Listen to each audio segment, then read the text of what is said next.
Hello everyone and welcome back to my opinion. South Africa won this WTC final by 5 wickets, a fantastic victory for them.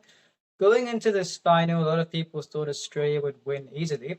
In my preview, I'd said I'd put my money on South Africa, but I'd said considering the 11 that I'd selected for Australia, they looked stronger, but Australia didn't select the way I'd selected, and according to me, that is why they lost this match.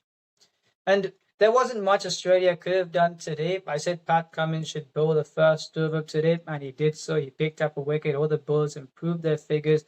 They didn't give the remaining runs quickly, but it was inevitable that South Africa were going to get their fantastic victory for them. Now, there isn't much to review because in my review videos on day 1 and day 3, I'd gone through a lot of the reasons why, even when South Africa relinquished their advantage, Australia couldn't capitalize. So what I'll be doing in this video is I'll be suggesting prospective 11s for the next WTC cycle for both the teams. And when I talk through those 11s, I'll also be linking them to the proceedings that took place in this match. So starting off with South Africa, I mentioned in the previous video, Aiden Markram, Ryan Rickleton is a lottery of an opening combination. Aiden Markram played a fantastic knock in this innings. Is he consistent when opening the batting? No. Ryan Rickleton, 2 failures in this match. And I've said before, he's someone who's not been consistent in any format. He looks to attack whichever format he plays. And his stats before this match were 18 innings, an average of 41, 0 50s, 2 centuries. Because he's scored 2 big centuries, the average is 41, but he's not got the consistency. I'd rather Markram bat 5 and Ryan Rickleton bat at 6. Now, I knew Tony Dzozi wouldn't play this match, but I feel he's someone who could have opened the batting. So for now, this will be my 11 for South Africa. Tony Dzozi to open with someone, David Bedingham 3, Terma 4, Aiden Markram 5, Ryan Rickleton 6, Corbin Bosch 7, Marco Jansen 8, Kagiso Rabada 9, Keshav Maharaj 10, Dane Peterson number 11. So if there is not another obvious opening candidate as of now, you could play Markram to open and bring in Tristan Stubbs. I'd much rather Ryan Rickleton at 6 than Calvert at 6. He can be a backup for Ryan Rickleton. And Rian Mutter number 3 in this match. He didn't go well in the first innings, and I thought it was a surplus that he scored the 27 runs he did in the second innings, because when you've got a David Bedingham who averages, I think, around 16 first-class cricket, and I think he bats at 3 in the county season in England, then you're postponing his entry at number 6, and we saw how that adversely impacted South Africa in the first innings, so I feel he should bat number 3. In terms of other candidates, a few years back, Keegan Peterson emerged at the international scene, and he's picked up a lot of injuries. I don't know where he's gone since. So apart from that, I feel there are no obvious candidates, and David Bedingham should take that place. Bavuma at 4. Then you've got Markram and Rickleton, I feel will be more consistent in the middle order than when opening. And for the bowling, I've moved on from Lungi Ngidi. He's won a WTC final, and if you can't achieve anything more, then I think you've got to look to the future.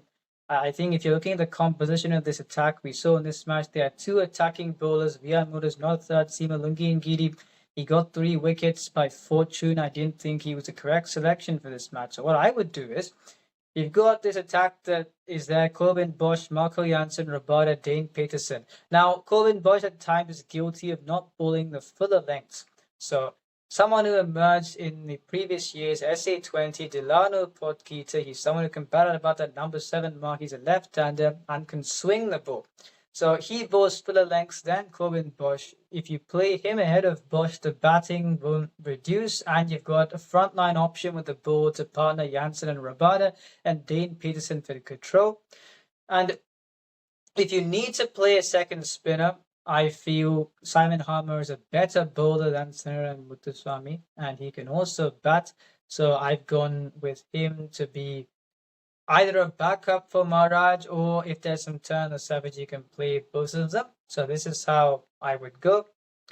And now for Australia. So I talked about the selection I would have gone with in the preview video, and they opened with Labuschagne and played Cameron Green at 3. Now, this is a term that I have come up with in the last round. It's called friendly form and defining form.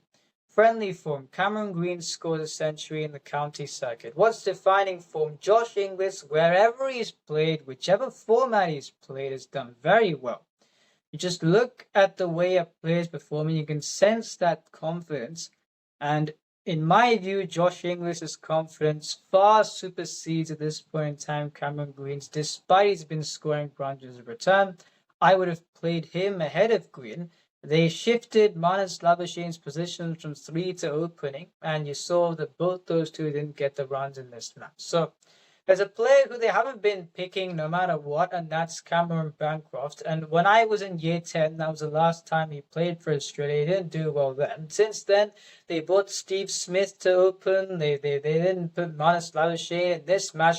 You've got an opening batsman who plays in the same county team as Cameron Green. And yet you've picked Green, you've not picked an opening batsman who's also been doing well. I don't understand that. So my 11 would be Cameron Bancroft and Beau Webster to open the batting, Manas Labuschagne 3, Steve Smith 4, Travis Head 5, Josh Inglis 6, Alex Carey 7, Pat Cummins 8, Nathan Lyon 9, Josh Hazelwood 10, Scott Boland 11. You may think I've left out Mitchell Stark again, but so after the 2 for 10 and 7 on the first day, he's gone for runs at above 4 and over, around 5 and over. So that's why I feel if you're putting fitness aside, based on current execution, are you ranking Stark above the 3 who I've put in the first 11? I don't think so. And on that topic, Josh Hazelwood was not fully fit to play this match. In my view, he's half fit. I spoke about this in the previous video. He's just relying on the first 2 days of seam movement off the wicket. He's retracting his non-bowling arm quickly so that he can just bowl it on a length and not have to exert himself too much. And we saw that today as well. In my view, after the Ashes series next Australian summer, he will retire from Test cricket in order to prolong himself to play the 2027 ODI World Cup. Stark will retire, Khawaja will retire, and Smith may retire from Test as well. So you've got this 11 here. But what it may look like post-Ashes is you've got 4 players who need replacing, and soon after that, I think you've got a tour of India. Will Nathan Lyon hang around after that? I don't know. So you've got a lot of players who'll be moving on, and I feel if Cameron Green gets back to bowling fitness, what you could do is now he'd be a better bowling option than Beau Webster, who I maintain will not be able to take a wicket no matter which surface he bowls up. Josh Inglis could open and Cameron Green could play at 6 rather than playing at the top of the order. So this is what I would do. It's a transitional phase for Australia. I think in the next 1 year that will materialize. In this match, they did their best in this match, I thought, despite South Africa were in positions of ascendancy. Then they fought back well, but I thought in the previous day the match was lost. Unlucky for them, South Africa, a fantastic victory. Let's see what happens in the next one. If you enjoyed this video, if you like, subscribe, share with friends, this is my opinion. What's yours?